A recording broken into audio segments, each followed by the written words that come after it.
Trinadapi Sunichena Tadariva Sahishnuna Amanina Manadena Kirtaniya Sadahari Harinama Harinama Harinamaiva Kevalam Kalo Nastyeva Nastyeva Nastyeva Gatiranyata Jaya Sri Krishna Chaitanya Prabhu Nityananda Sri Advaita Gadadhara Sri Vyāsadeva Bhakta Vrinda Hare Krishna Krishna Krishna Hare Hare Hare Rama Rama Rama Hare Hare Om Namo Bhagavate Vāsadevaya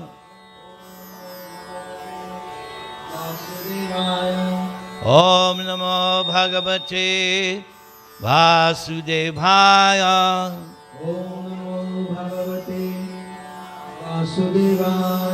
Om Namo Bhagavate Vāsadevaya.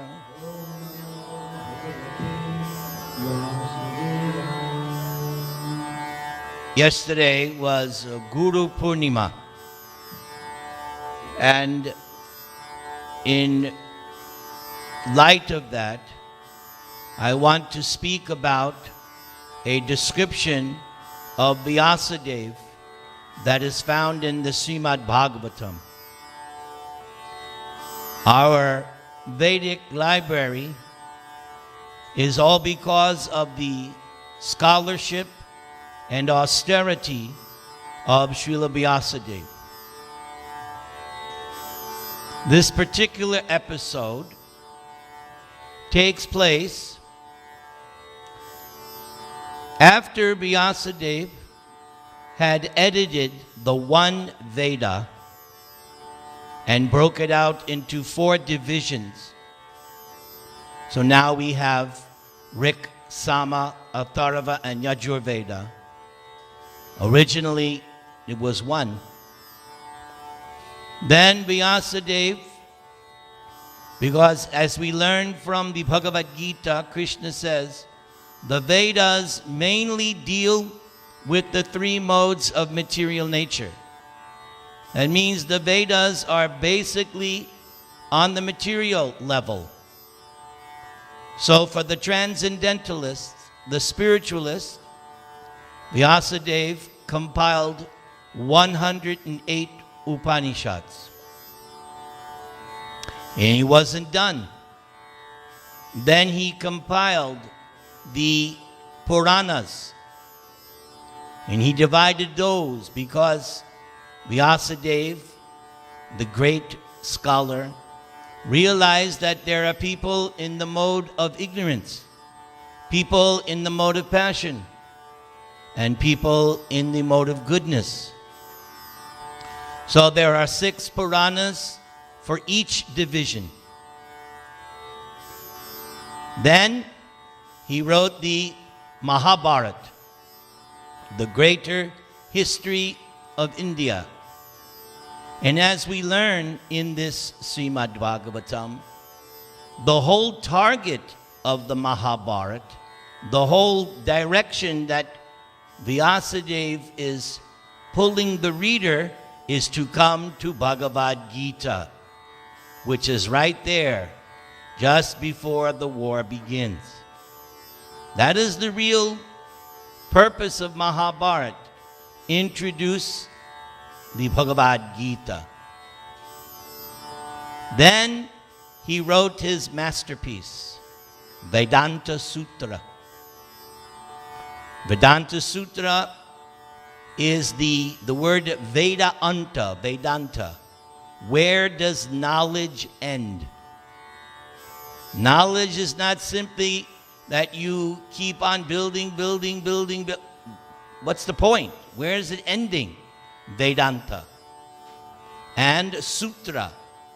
He wrote it in code because it's only meant for highly educated Sanskrit scholars in the Brahmana class. And the Vedanta Sutra presupposes that the student has already gone through the 108 Upanishads. So the Vedanta Sutra is a very rare study. Most people are not going to qualify. After all of this, one day Vyāsadeva, because he doesn't live in a palace, he lives in a humble cottage. Vyāsadeva lives extremely austere life. And one day, after waking up and beginning his spiritual practices, as all transcendentalists do, they get up early and immediately begin their spiritual practices. Even Krishna did that. When Krishna was living in Dvaraka with his only 16,108 wives, when the rooster would crow before sunrise, Krishna would immediately get up. His wives were embracing him in bed, but when he heard the rooster, he left, got up, began his spiritual practice, teaching us by his example as a householder in Dvaraka. So on this day, Vyāsadeva, he woke up, his mind was disturbed. And he couldn't understand, why am I not happy?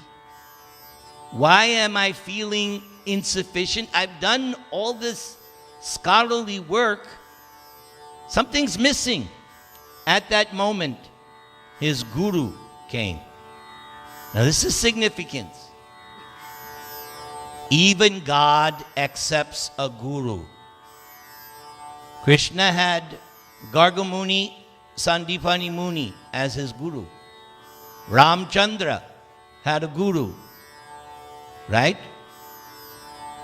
So, yes. And Vyāsadeva, he is known in Bhagavatam, Bhagavan Rishi. God in the form of a great Rishi. So his guru is Narada Muni Bhajavina Radhika Ramana Name. Narada Muni has a stringed instrument. That instrument was given to him by Krishna. Like, can you hear this tambura sound that I'm playing? You hear that tambura? But his instrument does not make that sound. The instrument given to him by Krishna, when he plucks the string, the sound Radhika Ramana. Aren't your deities known as Radhika Ramana? That's the sound of Narada's instrument. Radhika Ramana comes out. In this way, he is always in love of Godhead, because he's constantly hearing and chanting. So Narada arrived just at the spot, just at that time, when Vyāsadeva is so disturbed. So this is where this chapter picks up. Are you ready to hear Srimad Bhagavatam? Thank you very much. Where's my bell? Very good. This narration is revealed to us by Sutta Goswami. It was predicted by Shukadeva Goswami. When Shukadeva Goswami was ending his teachings to Parikshit, just before Parikshit gave up, Shukadeva Goswami pointed to Sutta Goswami, who was in the audience, and said, later, this Sutta Goswami will speak these topics of Bhagavatam to the sages of Naimisharanya. And that is where the Srimad Bhagavatam opens. That's the scene of the opening chapters of Bhagavatam. The sages of Naimisharanya, and they've selected Sutta. So Sutta is telling this story. Thus the sage amongst the gods, so that's Narada, among the demigods, Narada is there, comfortably seated and apparently smiling, addressed the rishi amongst the brahmanas, Veda Vyas.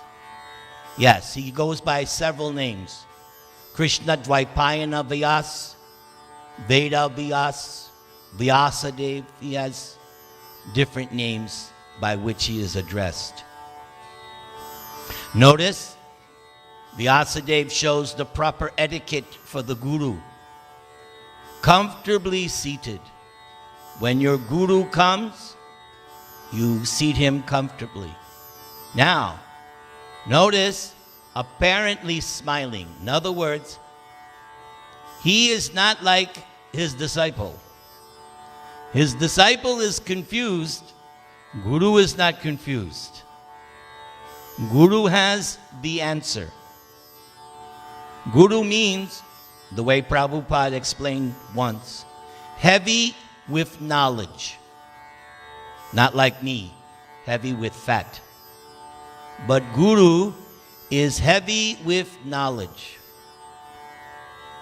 Spiritual, transcendental knowledge especially. He may also know material things, but the primary function of spiritual master, Guru, is to deliver transcendental spiritual knowledge. Addressing Vyāsadeva, the son of Parashara, you all know that story, how Parashara impregnated Satyavati, am I correct? That's there in the Mahabharata. And she begot that Vyāsadeva. And later she calls him in order to produce 3 illustrious sons. Those sons were Pandu, Dhritarashtra, and the best one of all, in my opinion, Vidura. You may say, why the Sudra? He may be Sudra, but he is pure devotee. And when Krishna was leaving the planet, he was thinking of Vidura. Yes, Vidura was very fortunate.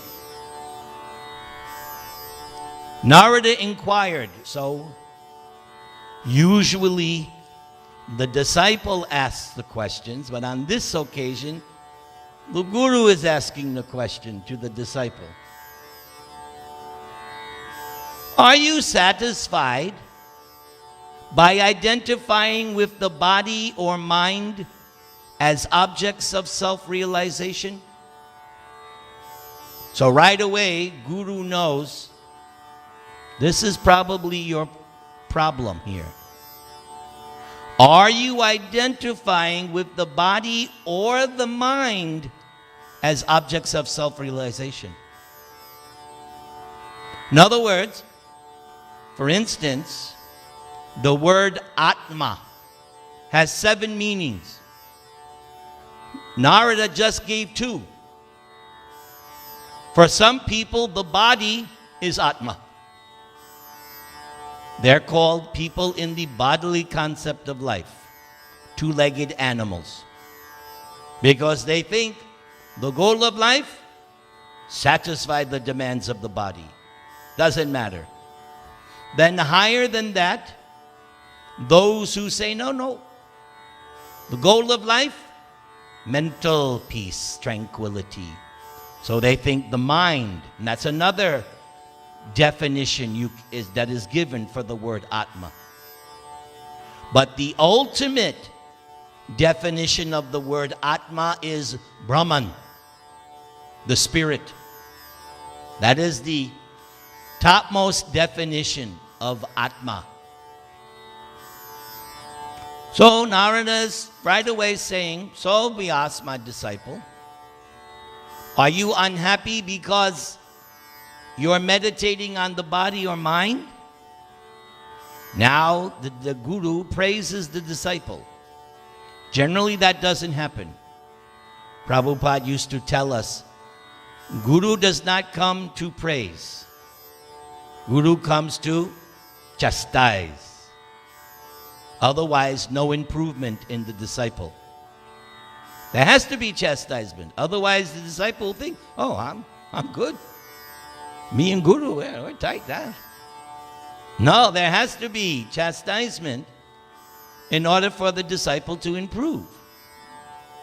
But here, Narada says to his disciple, your inquiries were full. Your studies were also well fulfilled. And there is no doubt that you have prepared a great and wonderful work, the Mahabharata, which is full of all kinds of Vedic sequences elaborately explained.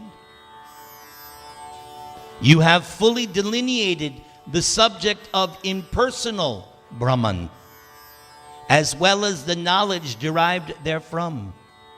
So why you should be despondent in spite of all this, thinking that you are undone, my dear Prabhu? Notice, the Guru is calling the disciple Master. Interesting, yes. The Guru is also humble. The Guru is not someone who is artificially puffed up. I am Guru, bow down. No. Guru is also humble. Prabhupada used to say to his disciples, my Guru Maharaj has sent you to me to help in my service. Prabhupada also saw his disciples that he was their servant also. Just last night I was speaking at a program. We were discussing the teachings of Vyāsadeva in the 5th canto. And I was mentioning at one point that the husband has to see the wife as coming from Krishna, therefore the wife serves the husband. And this husband serves the wife. It works both ways. Not that the wife thinks, oh, here is my slave. And the husband also cannot think, here is my slave. Now do what I... No. The husband sees himself as servant of the wife. Why? Because the wife is also the property of Krishna. And vice versa. Like that. So the Guru here is addressing his disciple as Prabhu, my Lord, my Master. So Narada has spoken. Let's see what the disciple Vyāsadeva says. Gurudev, all you have said about me is perfectly correct. But despite all this, I am not pacified.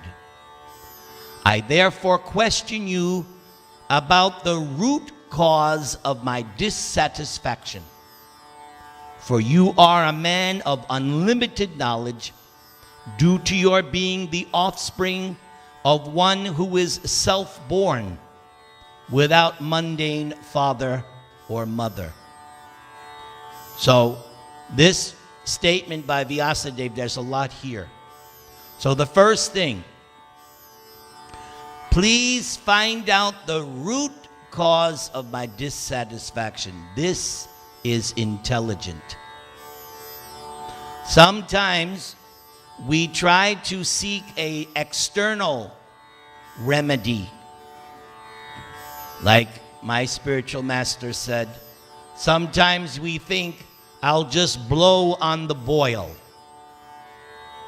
But that's not going to solve the problem. To remove the boil, you have to get all that toxins out. I know. I've had several in my life. I know what it's like to get a boil and how to have it taken care of. You have to get all that, squeeze all that poison out. Very painful. So Vyāsadeva wants his guru to get to the heart of the matter, to the root. Get down to the real crux of the problem. Solve it once and for all. Then he says, you, Narada, are of unlimited knowledge. Why? Notice he said, the offspring of one who is self-born. That's Lord Brahma.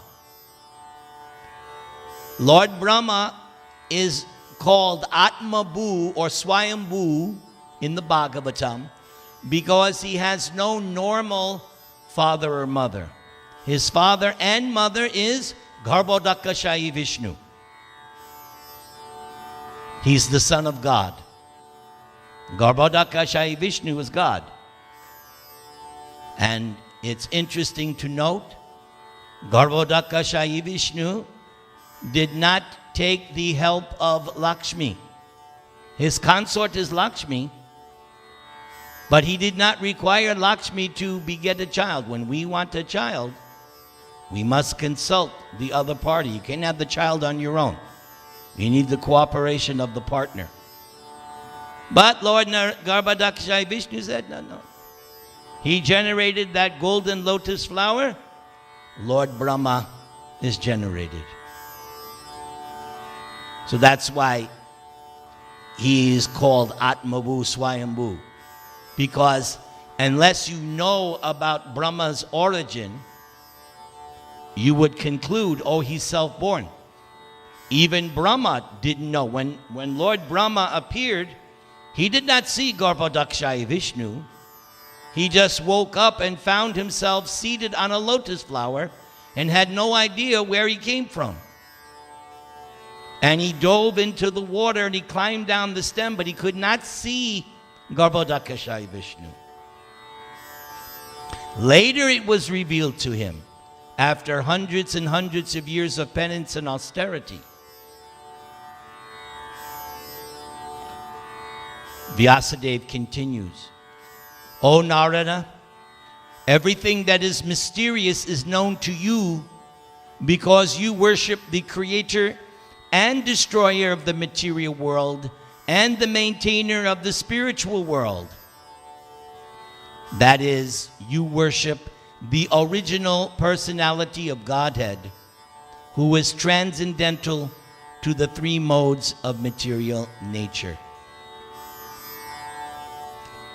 So Vyāsadeva is fully aware that although Lord Brahma is in charge of creation, Lord Shiva is in charge of universal destruction, and Lord Vishnu is in charge of maintenance of this material world, still there is someone from whom they come. That person is, you could say, Narayana, if you like. Or you can say, Sri Krishna Bhagavan. Vyāsadeva knows this very well.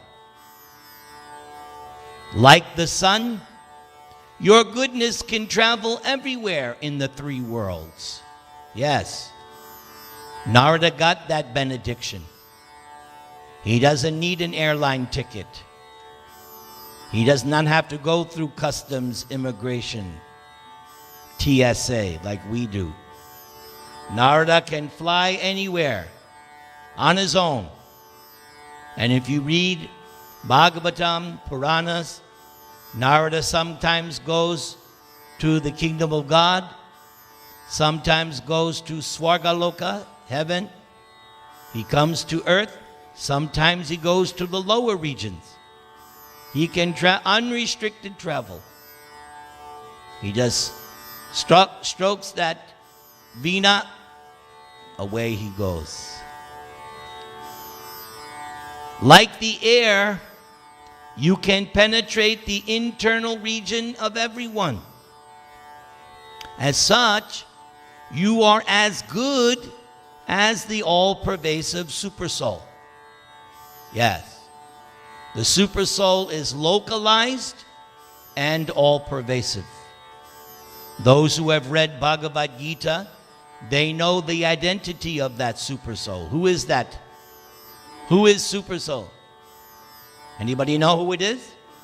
Krishna. Thank you. Krishna. Several times, at least 5 references in Bhagavad Gita where Krishna says, I am living in the heart.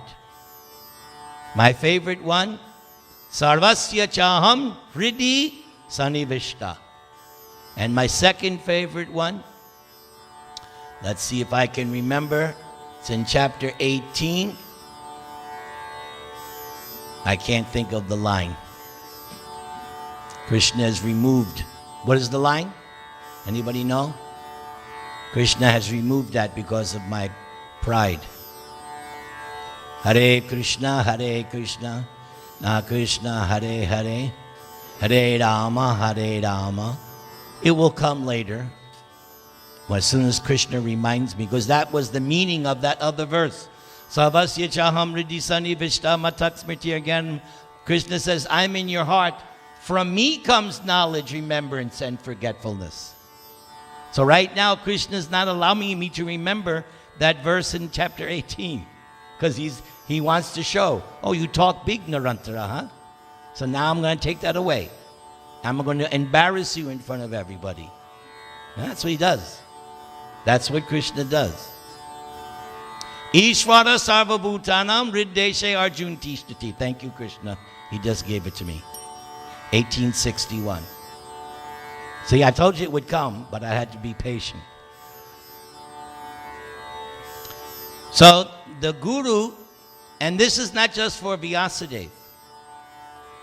This is explained in the Chaitanya Charitamrita also by the author Krishnadas Kaviraj. At our present stage of advancement, we are not able to visualize Paramatma. So therefore, Paramatma externally manifests himself as your spiritual master. Your spiritual master is supposed to represent Krishna in your heart. Your spiritual master is supposed to teach you exactly the same way Krishna teaches in Bhagavad Gita. The spiritual master does not say, I am God. The spiritual master says, Krishna is God, because he represents the super soul. So when selecting a spiritual master or guru, make sure you are confident that that person is qualified to represent Krishna in your heart. Otherwise, you're only cheating yourself. Don't be cheated. It's like when you go to buy a car. You're supposed to do your homework, because every car salesman is going to tell you, this car is the best car for you. It's got your name on it. And he doesn't care whether that car is good or not. He just wants to sell the car. But you do your homework and you figure out, no. And you also find the best price. Because if he can, he will cheat you. I'm sure we've had experience of that. So in the same way in spiritual life, don't allow yourself to be cheated. So what should you do?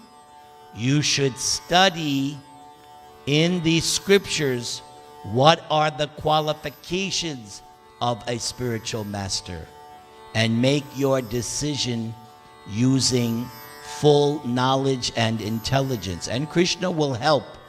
He will guide you in your heart in that connection. If you're sincere. If you're sincere and serious. Please, therefore, find out the deficiency in me, despite my being absorbed in transcendence under disciplinary regulations and vows. So Vyāsadeva here in this verse is pointing out what is required to be a bona fide spiritual student. In other words, he says, I'm absorbed in transcendence, meaning Vyāsadeva is not engaged in any kind of mundane material activities. He's absorbed in transcendence. That means everything he does is always connected with the absolute truth. It's always a spiritual connection. Then, under disciplinary regulations and vows. Yes, spiritual life means rules and regulations. I could get 1 million if I wanted to. I could start my own religion. What would be my religion? No rules, just take prasad. I would become the most famous sadhu in all the world. Oh, Narantara, he will give you so much. Just come and take, no rules. Just pay money and take prasad. My mantra be prasadam eva kevalam. I could see it now. I'd be in all the Asta, all the TVs. Narantara Swami. He's so merciful. Yes. But no. Vyāsadeva is teaching us under disciplinary regulations and vows. That's why when Prabhupada would accept a disciple, they had to make 4 vows in front of the deity, in front of the sacrificial fire, in front of the Guru, and in front of the assembly of devotees. Prabhupada would not accept cheap disciple. You could not buy Prabhupada. You cannot say to Prabhupada, I'll give you $1 million, make me your disciple. You had to be willing to vow. No illicit sex, no intoxication, no meat eating, no gambling. Prabhupada tells the story of one of his god brothers. In India, one of his god brothers was preaching to the viceroy. In other words, it was under British rule. They had the viceroys who were ruling. So the viceroy went to Prabhupada's god brother and said, can you make me a brahmana? I want to become a brahmana. So Prabhupada's disciple said, no problem. You just have to give up meat, illicit sex, intoxication, gambling. And the viceroy said, impossible. Yes. No cheap disciples. Disciplinary regulations and vows. So now Narada will begin. This whole chapter is a series of instructions from Narada to Vyāsadeva. What does Narada say? You have not actually broadcast the sublime and spotless glories of the personality of Godhead. That philosophy which does not satisfy the transcendental senses of the Lord is considered worthless. So right from the start, Narada hits on the point. Yes, Vyāsadeva had compiled all these Vedic literatures, but what did he fail to do? Broadcast the sublime and spotless glories of the personality of Godhead. In other words, yes, Krishna is mentioned in the Mahabharata, for instance, but Mahabharata is mostly, because I just read this year the Mahabharata for the first time. There's a little bit of Krishna in there. He's referred to, he comes in and out, but mostly it's the Pandavas. As terms of the heroes, Krishna is there a little bit. And in other Puranas, Krishna is there like that. But in Bhagavatam, which is what Narada is going to ultimately instruct Vyāsadeva in this chapter, the Bhagavatam puts Krishna on the proper throne, in the proper setting, in the proper light.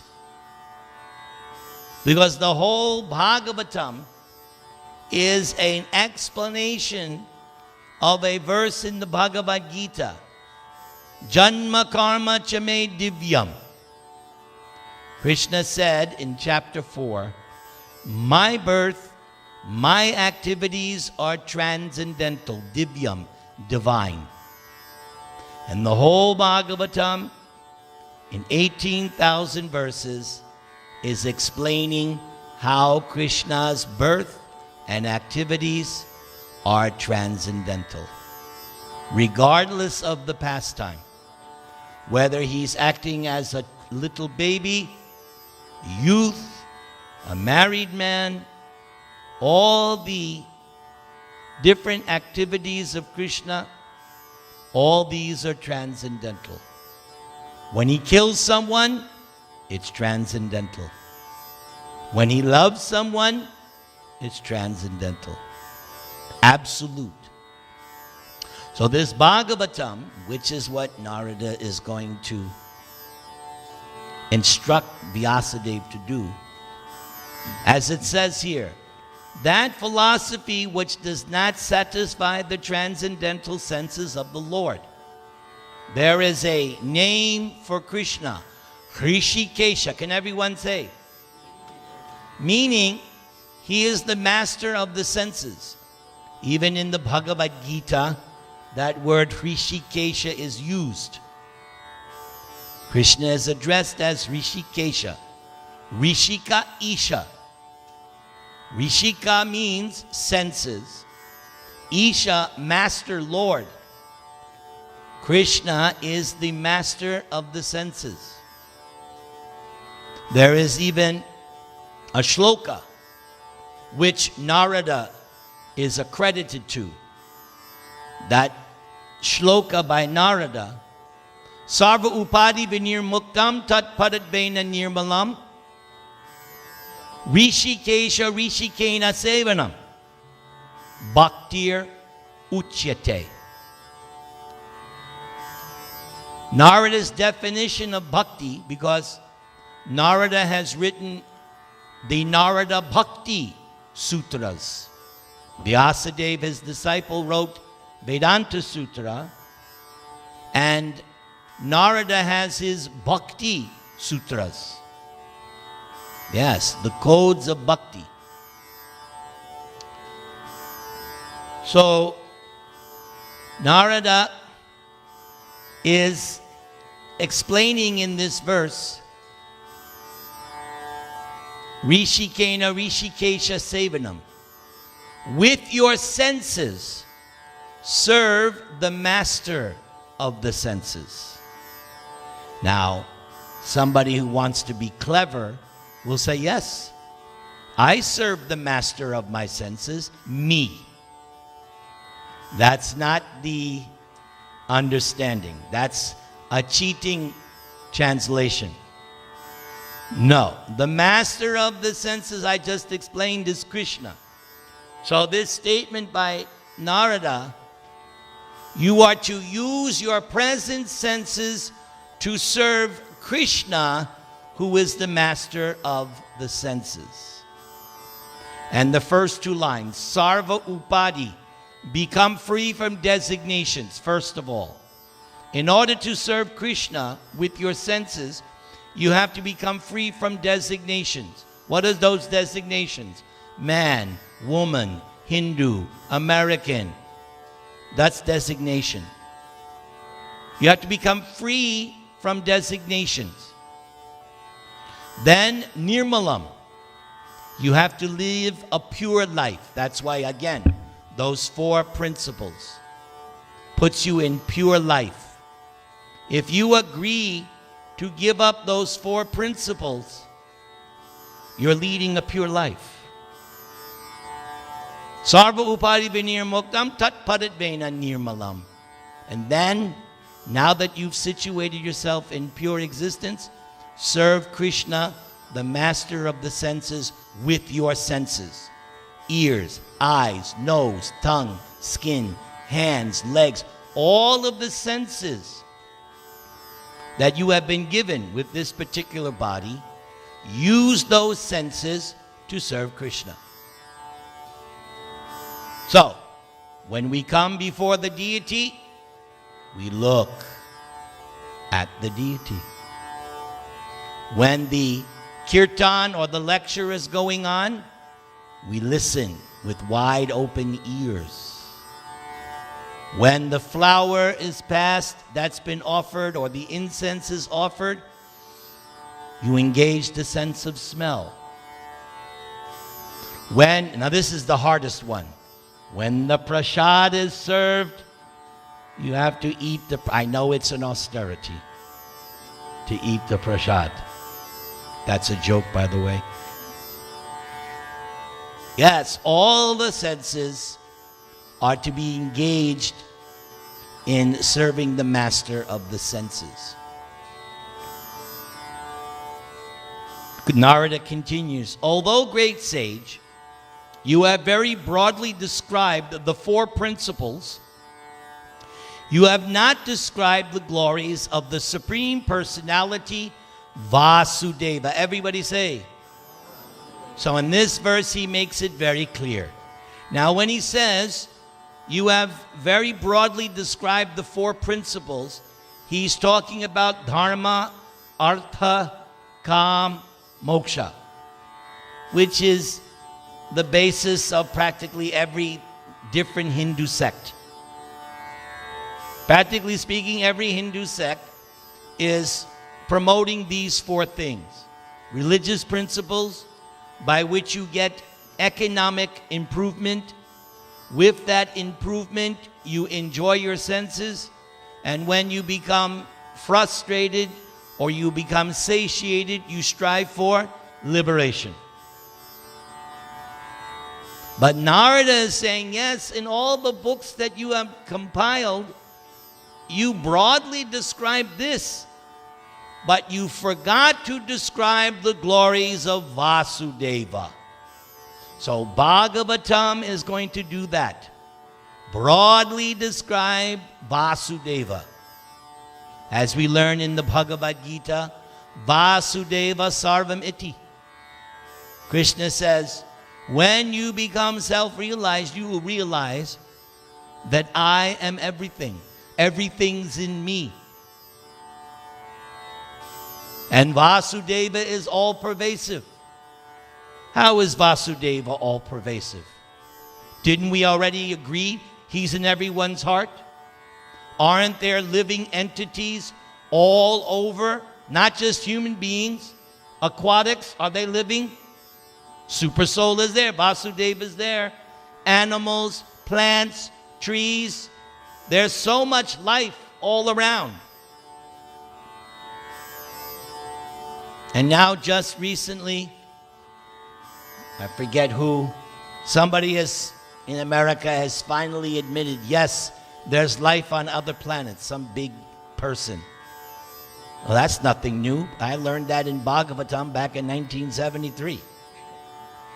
And those who have read Mahabharata, you know, there's the sun god, the moon god. These are not myths. These are not fairy tales.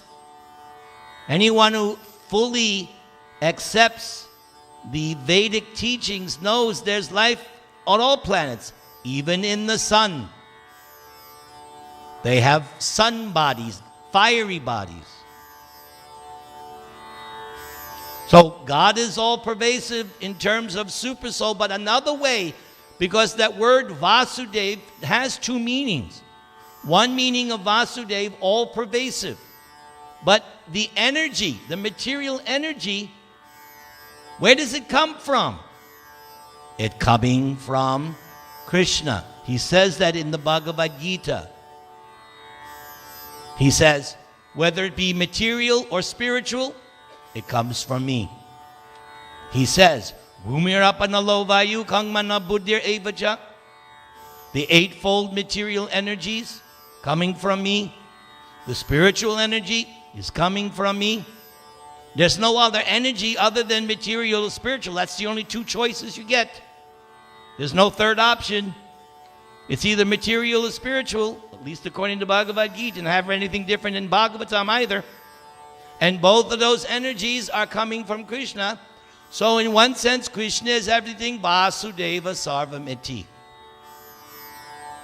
And then the way I like to explain it, if I go to your house, like when I went to your house, was it last year? Right? Such a nice house. And I was marveling, oh, how nice. Very nice house. But I have to know, and it's not my house. I can't, I think I'll take that with me. I can't do that. Then her husband will say, who's this guy? We invited him to our house and now he's taking everything? What kind of nonsense?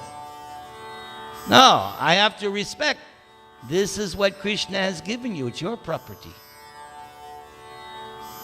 That's the vision of a spiritualist. He looks at the world and sees, oh, what a beautiful flower. Ah, that flower, where's it coming from? Obama? No. The flower is coming from Krishna. So a transcendentalist sees everything. Ah, this reminds me of the greatness of my Lord Krishna.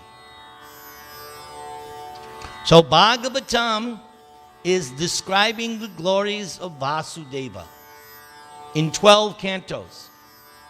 But as Prabhupada used to always point out, you don't read about Krishna until the 10th. Because it takes 9 cantos to explain all the different categories of Krishna and so many of his incarnations. If you read those 9 cantos, so many descriptions of incarnations, avatars, and devotees. Nrsinga, Vamana, Kurama, Matsya, Parashurama, Rama, Vaman, yes, in 8th canto. Narasingh, yes. Ramachandra, yes. And others too. Yes, very good. This is called Smaranam. Good, you're remembering. Excellent. Krishna is pleased with you. When we remember something like that, that means, oh, Krishna has blessed you. Yes, there's Pritu. So many. There's also descriptions of Lord Shiva in 4th canto. His Shiva Gita is there because he's also a kind of avatar, guna avatar. And in 10th, after going through so many different descriptions, then in 10th canto, Vyāsadeva gives you Krishna's Janma Karma Chame Divyam. You have been prepared. Prabhupada says, he writes, that if you systematically go through all the 9 cantos, by the time you get to the 10th, you should be self-realized. That is how powerful Srimad Bhagavatam is. If you go through systematically, so many chapters. Now in the next verse, I'm over time. See, I was having such good fun, I didn't even notice the time. This is what happens. Time flies when you're having a good time. But I must respect the laws of the temple. So, can I just do a quick, short kirtan? Very quick. Hari Haraye Namaha.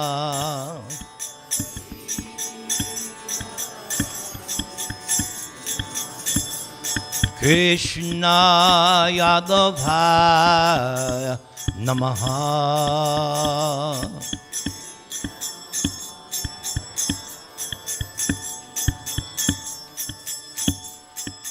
Gopala Govinda Rama Shri Madhusudana. Gopala Govinda Rama Shri Madhusudana. Hari Haraye Namaha.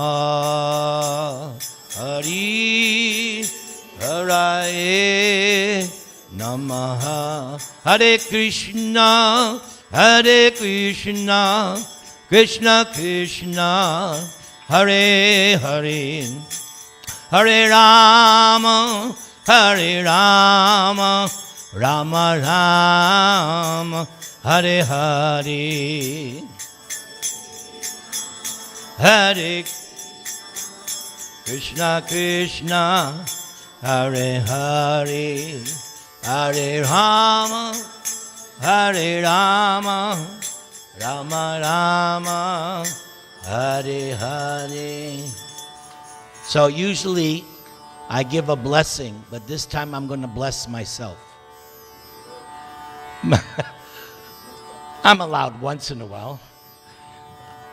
I am praying to Krishna that someday I can do a Bhagavat Saptaha here at this temple.